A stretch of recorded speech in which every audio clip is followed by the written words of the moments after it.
Terima kasih banyak para saudari-saudara sekalian. Selamat berjumpa dengan saya yang sudah pernah ketemu. Selamat berjumpa kembali. Yang belum pernah ketemu, selamat bertemu dengan saya. Saudari Linawati, saya akan menyampaikan beberapa hal. Kemudian kita tanya jawab, begitu? Tanya jawab setelah pengajaran dari pastor. Nah ya, tapi Ya. kan pengajarannya tidak perlu panjang lebar sekali karena habis itu ada kesempatan tanya jawab, kan? Iya, iya pastor, betul. Baik, ya. Terima kasih. Para saudari-saudara sekalian, adakah di antara Anda yang mempunyai kebiasaan bicara bahasa Jawa? Ada? Ada berapa banyak dari Anda yang biasa dalam bahasa Jawa? Saya sedikit bisa, Pastor. Karena memang Begini, orang tua saya dari Jawa. Sedikit saja. begini. Kalau orang Katolik Jawa ketemu dan bersalam-salaman, ucapannya adalah berkah dalem. Berkah dalam. Ya, berkah dalem. Itu sama dengan berkah Allah, berkat Tuhan. Artinya, saya berharap bahwa Anda diberkati oleh Allah. Atau boleh juga diartikan, saya yakin Anda dalam naungan berkah Allah. Sebutan kalau kebiasaan Jawa sederhana saja, berkah dalem. Kalau ada di daerah Keuskupan Agung Semarang dan Purwokerto dan daerah Jawa, maka kalau Romo atau pastor mau berkhotbah mulai dengan kata berkah dalam. Artinya kita saling mengharapkan bahwa berkah Allah melimpah pada kita. Nah, itu benar sekali. Karena apa? Karena sebenarnya Allah ada di tempat manapun juga kita hadir. Artinya, berkat Allah senantiasa ada. Mau minta bukti? Lihatlah, bukalah kitab Kejadian bab 1 ayat 2. Perhatikan, bab 1 ayat 2. Berarti itu pada awal seluruh kitab suci.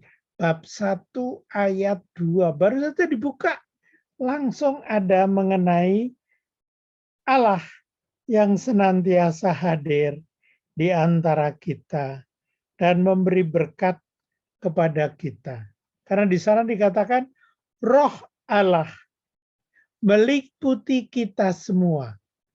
Dengan kata lain, pada waktu kita belum sangat sadar, sebenarnya Allah sudah ada. Bagi kita ini sesuatu yang seyogianya memberi ketenangan hati kepada kita. Berkah dalam berarti aku yakin Anda diberkahi Allah. Aku yakin berkat Allah ada bersatu dengan Anda. Itu adalah rahmat Allah. Roh Allah melingkupi kita. Anda pasti pernah melihat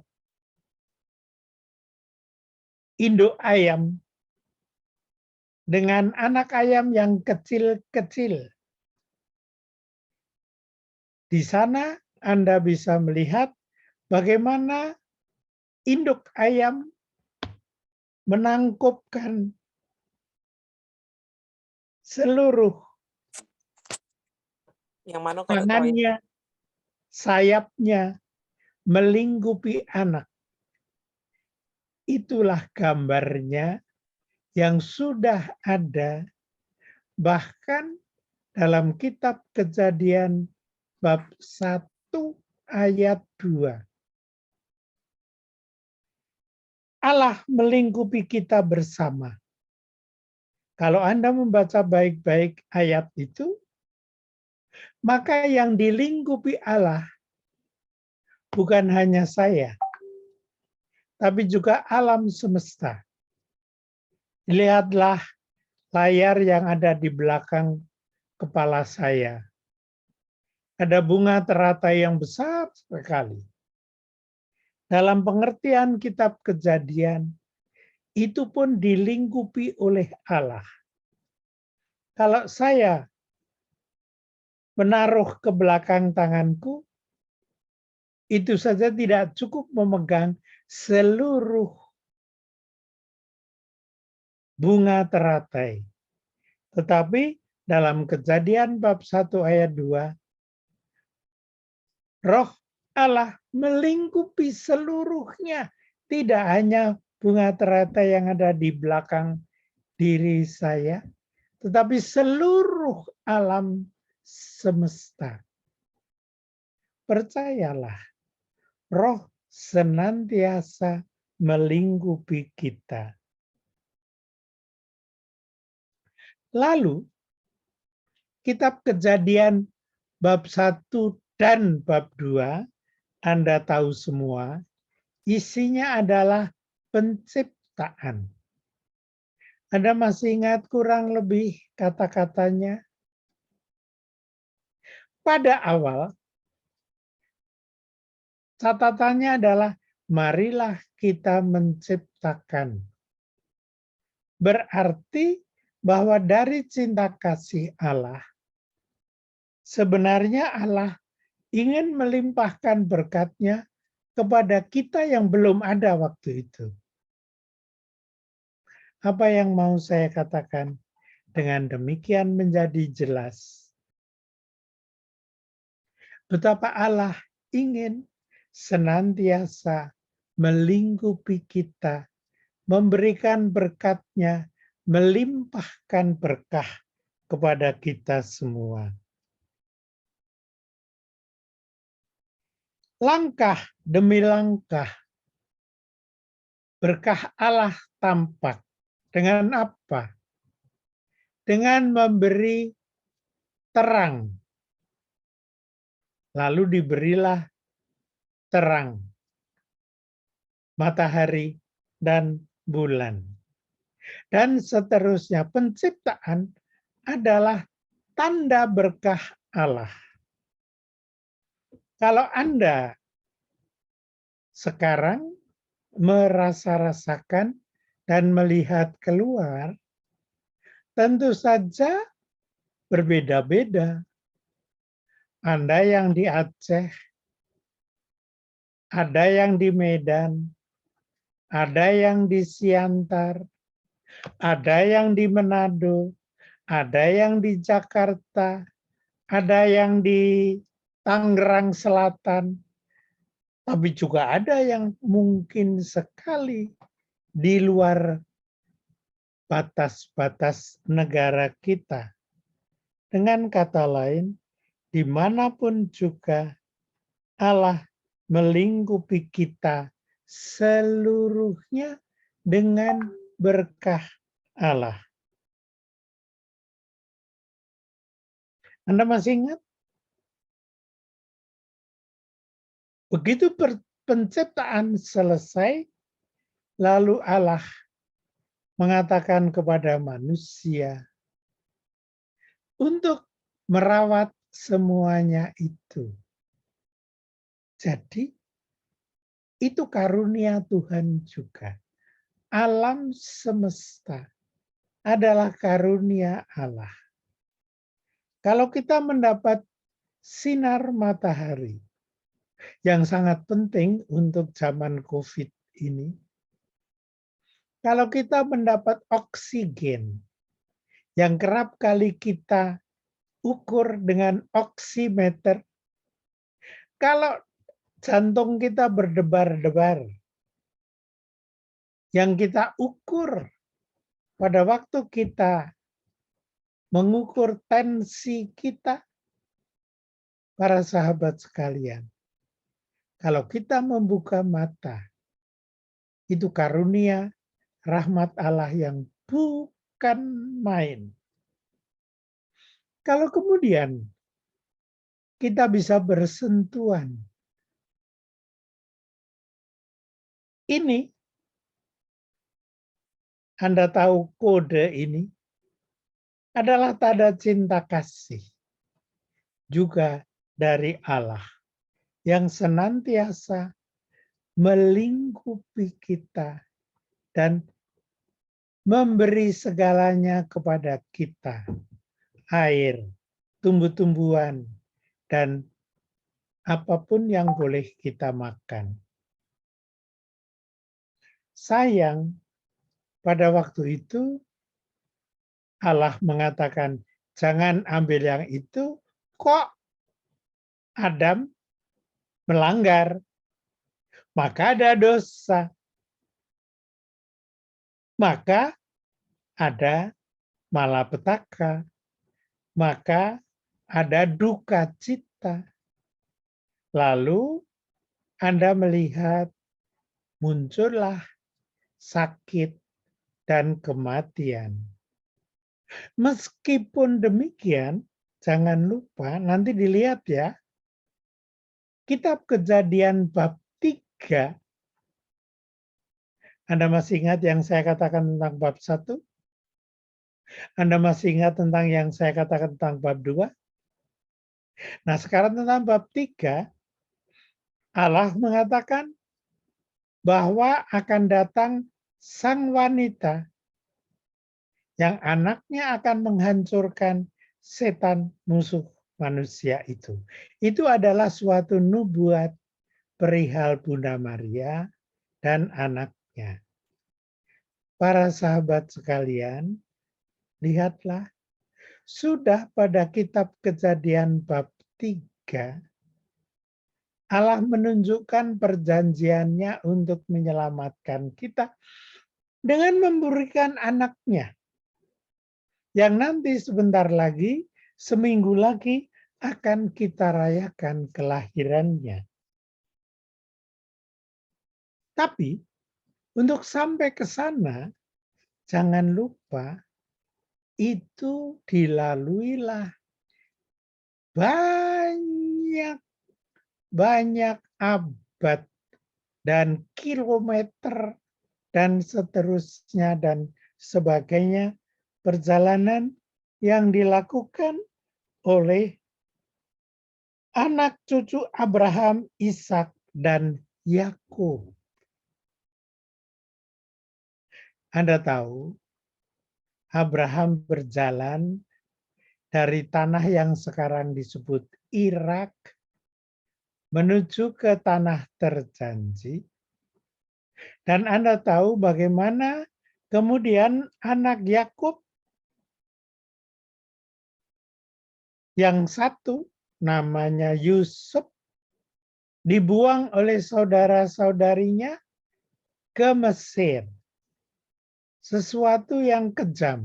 Namun ternyata Allah mempergunakan kenakalan, kekejaman itu untuk menyiapkan rahmat Allah.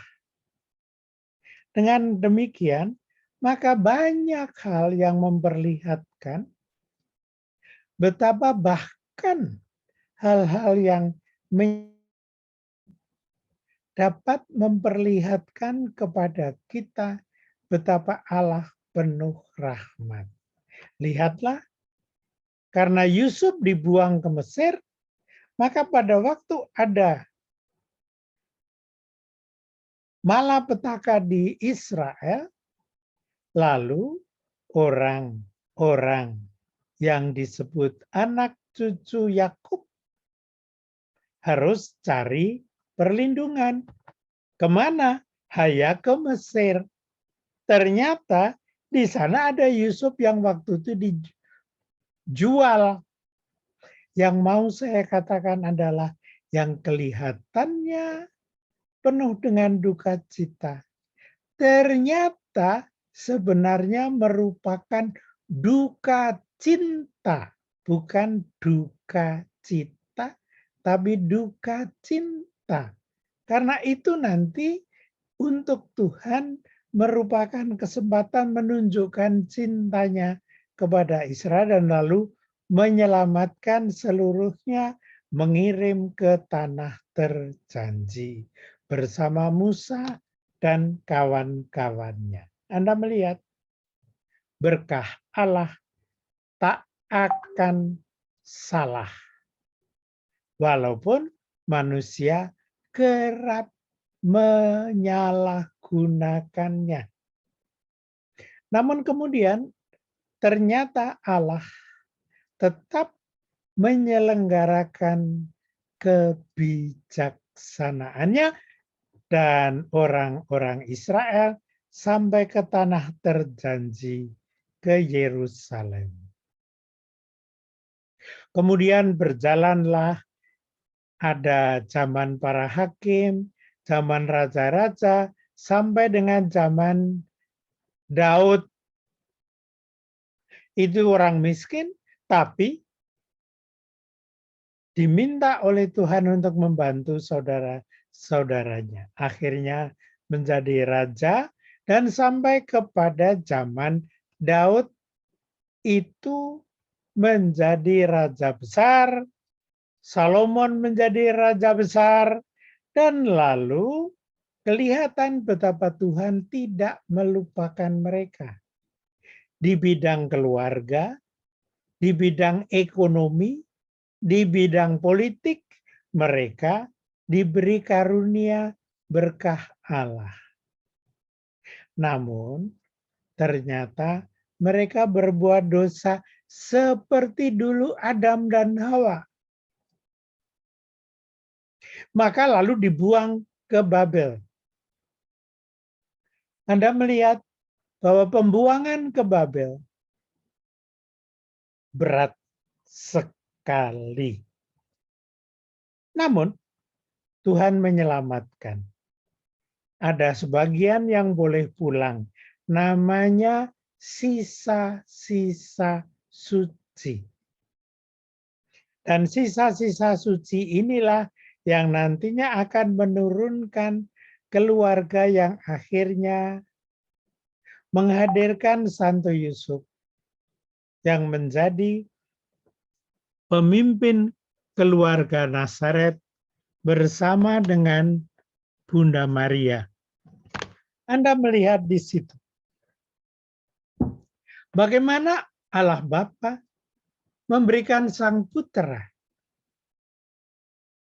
Lalu Bunda Maria memberi kata, oke, ya. Anda bisa merasakan bahwa bagi Santo Yusuf tidak senantiasa enak melihat bahwa tunangannya hamil bukan dengan dia. Sakit hati dan khawatir ada apa-apa di situ. Namun, Roh Kudus membisiki dia. Dan lalu mengatakan bahwa yang dikandung oleh tunangannya adalah dari Tuhan sendiri. Sehingga lalu Yusuf mengatakan, oke, saya mau. Sehingga baik Maria maupun Yusuf memakai istilah yang penting bagi kita, yaitu ya, saya mau menyambut Tuhan.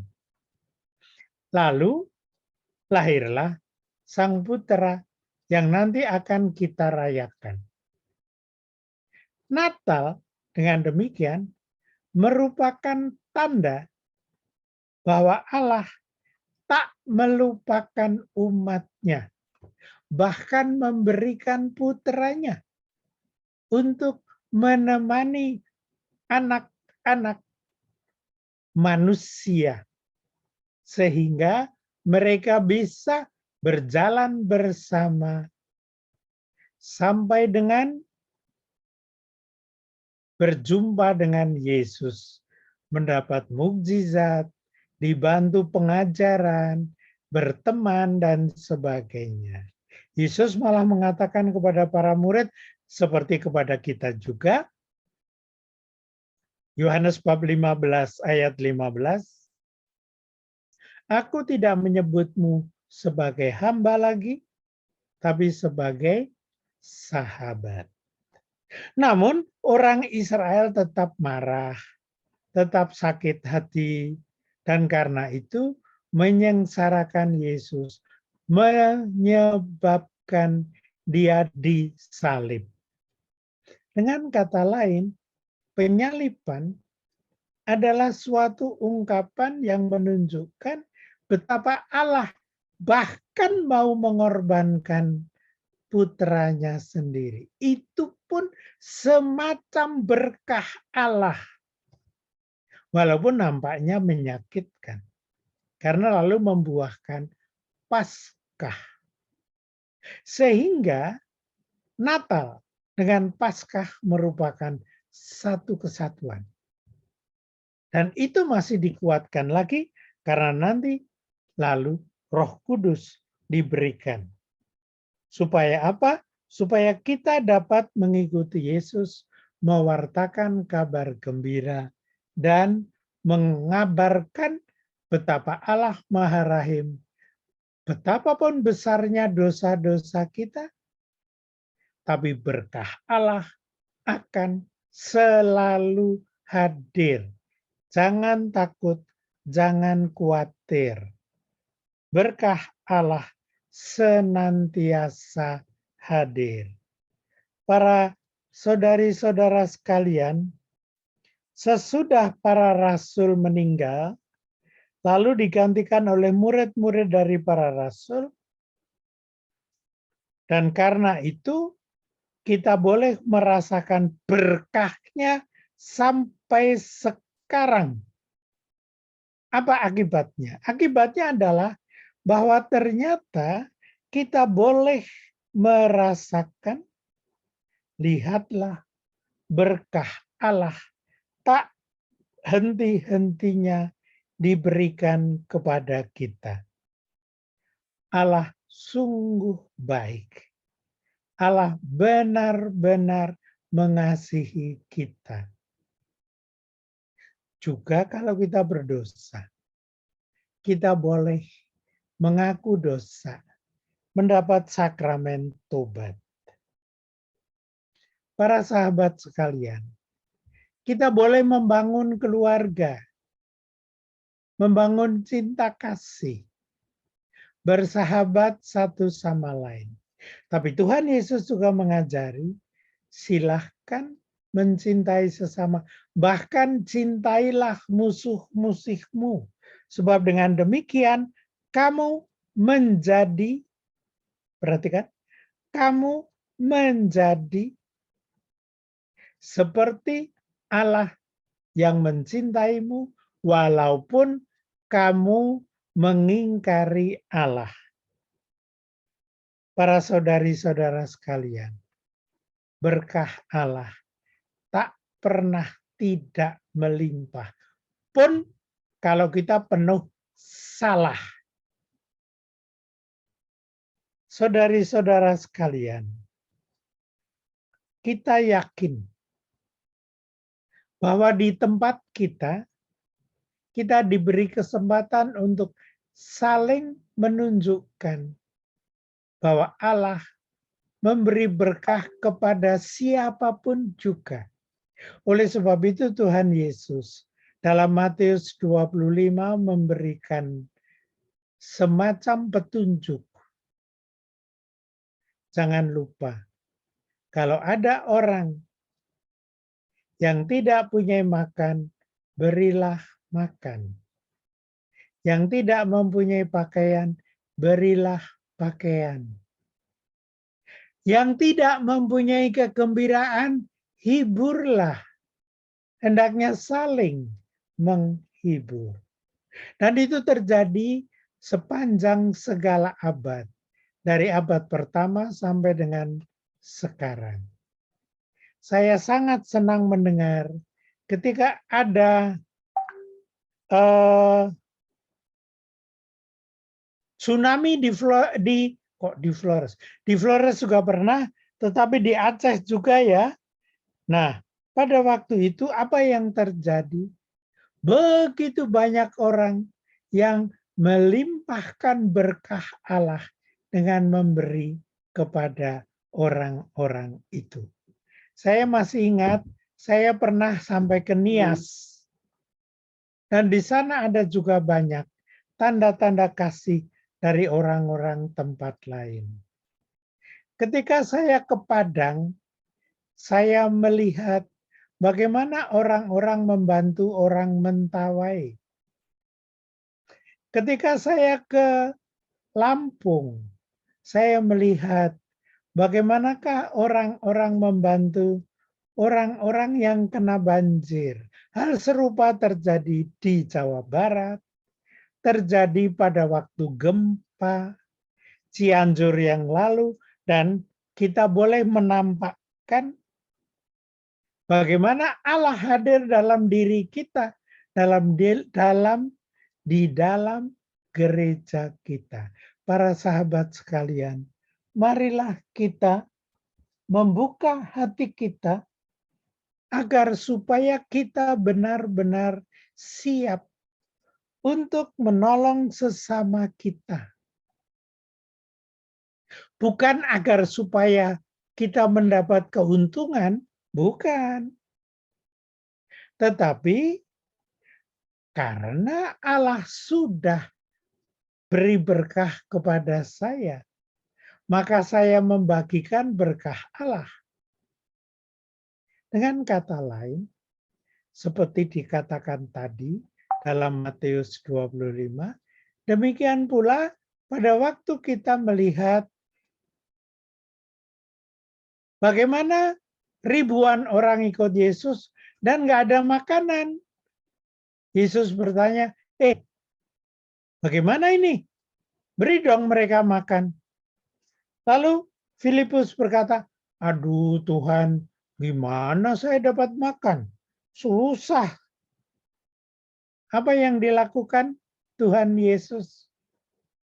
Ternyata di situ ada anak yang hanya mempunyai roti sedikit dan ikan sedikit.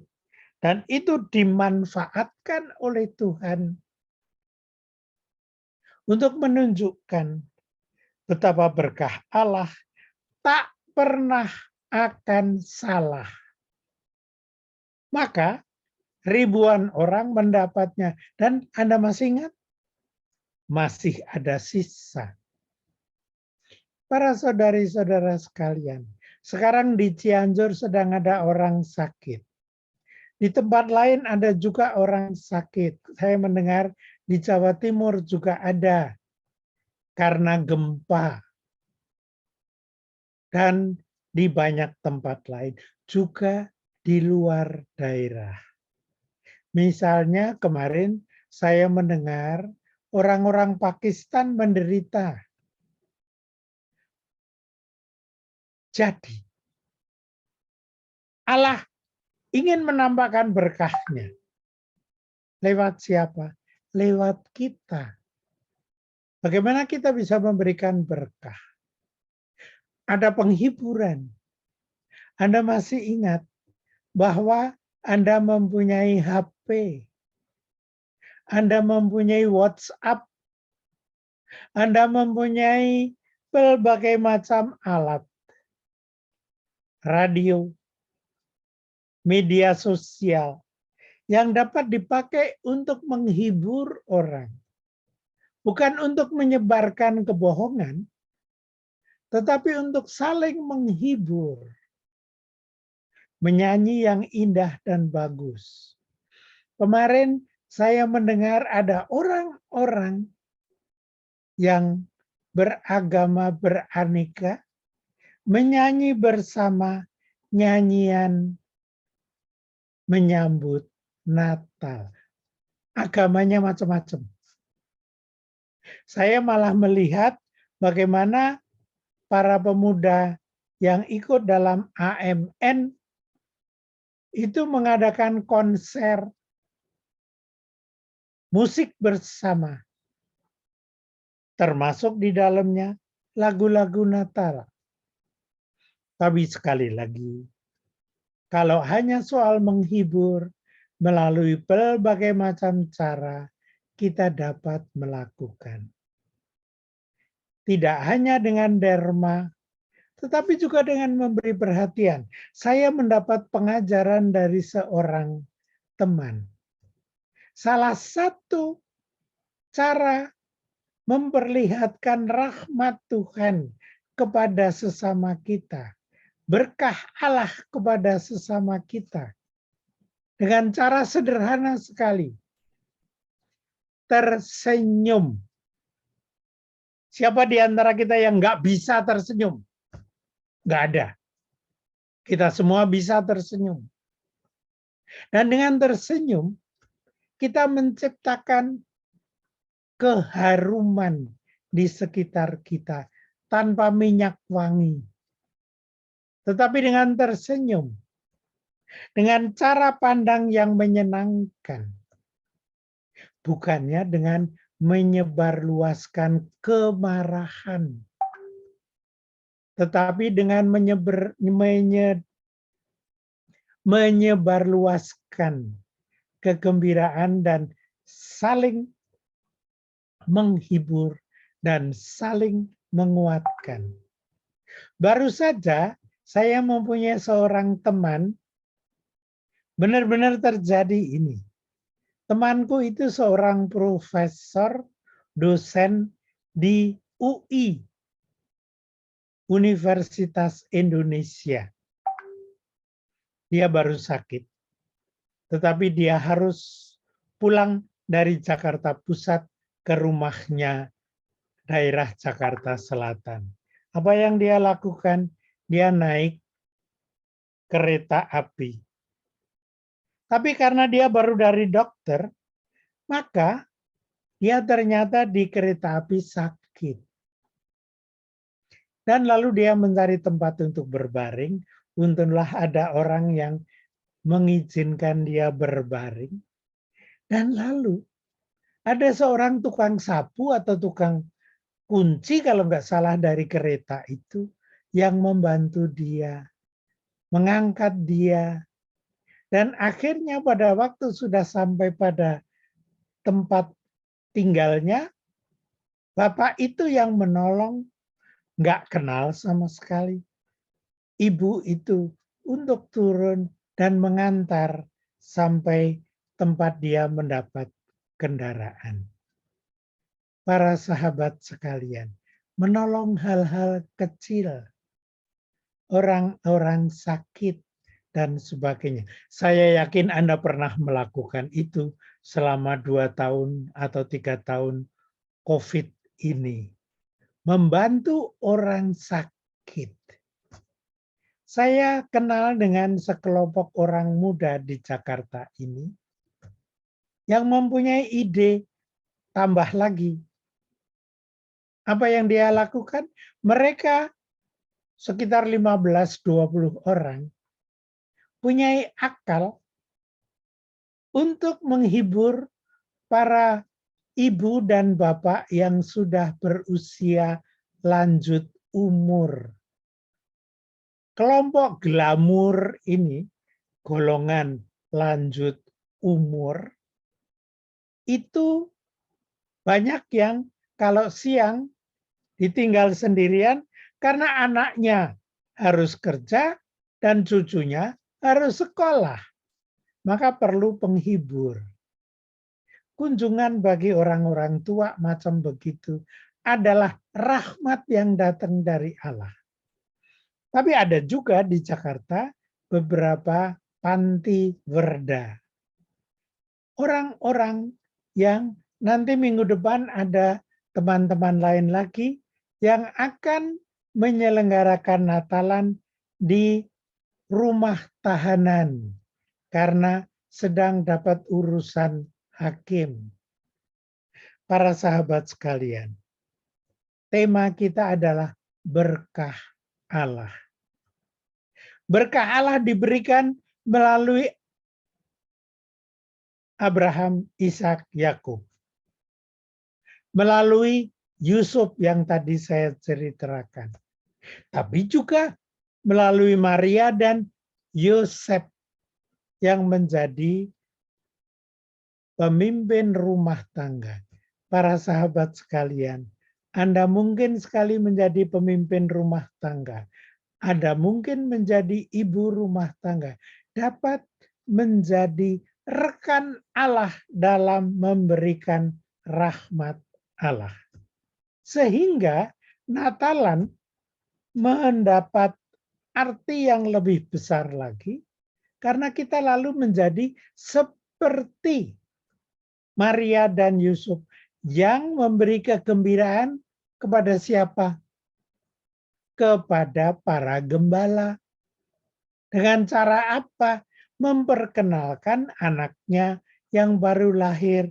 Dan kita tahu semua anak yang baru lahir manis-manis semua. Dan semua bisa diajak tersenyum. Itu bahkan Yesus sebelum bisa berkhotbah sudah menjadi penghibur orang lain. Apakah kita tidak bisa menjadi orang yang merupakan partner Allah? Bayangin loh, Anda jadi partner Allah untuk memberikan rahmat dan berkah kepada orang lain. Para sahabat sekalian, itu panggilan Anda. Bisa itu kita lakukan karena kita sebagai dokter memberi perhatian, sebagai perawat memberi perhatian, sebagai bidan memberi perhatian, oke. Tetapi bahkan kalau kita tidak semena-mena kepada pengemis atau orang-orang yang miskin, itu pun merupakan tanda rahmat dari Allah. Para sahabat sekalian, kalau dulu Yusuf memberi kesempatan orang-orang saudaranya datang ke Mesir, maka dia adalah partner Allah dalam menunjukkan rahmat Allah. Anda masih ingat bagaimana Rafael membantu Tobit. Anda masih ingat bagaimana anak kecil dengan roti sedikit dan ikan sedikit membantu. Para sahabat sekalian, kita bisa menjadi partner Allah. Sekali lagi, partner Allah dalam melimpahkan berkah kepada Allah. Loh, apakah Allah tidak bisa berbuat apa-apa sendirian? Bisa, Allah itu maha kuasa, pasti bisa. Tapi yang hebat adalah bahwa Allah mau melibatkan Anda menjadi seperti sang putra, melimpahkan rahmat dan berkah kepada sesama. Anda masih ingat bagaimana perjuangan Paulus dan Barnabas untuk memungkinkan teman-temannya bisa makan dengan leluasa. Supaya tidak diganggu oleh berbagai macam aturan, nggak boleh makan ini, nggak boleh makan itu. Enggak. Maka bersama-sama dengan Petrus dan Yakobus, mereka berunding. Para sahabat sekalian, Anda masih ingat siapa yang namanya Ibu Teresa dari Kalkuta? Dia adalah seseorang yang berasal dari Eropa Tenggara sana, tapi pergi ke India untuk kemudian berkenan membantu umat-umat di India. Dan akhirnya mendirikan kongregasi para suster yang membantu orang lain begitu. Para sahabat sekalian, itu para suster, tapi jangan khawatir. Itu bukan monopoli para suster. Kita semua diajak melakukan. Siapa yang bilang? Bukan aku loh, bukan Romo Mardi, bukan Sri Paus Fransiskus yang mengajak kita menjadi seperti Santo Yusuf. Anda masih ingat beberapa tahun yang lalu ada tahun Santo Yusuf supaya kita bisa menjadi seperti Santo Yusuf, menjadi tukang yang membantu orang lain. Kemudian tahun 2021 sampai 2022, 2021 sampai 2023, Sri Paus Fransiskus mengajak semua uskup sedunia ikut serta dalam sinode para uskup. Tapi kali ini Paus Fransiskus mengatakan, jangan kerjakan sendiri, libatkanlah para bruder, para suster, para awam, semuanya menjadi bagian dari sinode antara tahun 2021 dan 2023. Para sahabat sekalian, masalahnya bukan berbagi pekerjaan. Enggak, bukan itu soalnya. Yang ingin diperlihatkan oleh Paus Fransiskus adalah betapa kita harus berbahagia karena kita diperkenankan agar supaya kita boleh berbagi kepada siapapun juga. Untuk apa? Untuk menjadi partner Allah dalam membagikan rahmat Allah. Dan saya yakin Anda juga bisa. Anda yang hadir di sini maupun yang ikut serta melalui online. Oleh sebab itu, saudari pengurus, siapa ya? Saya ingin membuka kesempatan, siapa? Ibu Linawati atau siapa? Untuk memberi kesempatan agar supaya ada yang mau sharing, siapa tahu ada yang mempunyai pengalaman yang serupa dan akhirnya pernah bersedia dilibatkan oleh Allah menjadi partner Allah dalam melimpahkan rahmat supaya berlimpah kepada siapapun juga yang berjumpa dengan kita. Silahkan panitia, siapa panitianya? Terima kasih Romo Mardi Ibu atas Linawati, pengajaran. silakan. Iya, saya sedikit memberikan poin pengajaran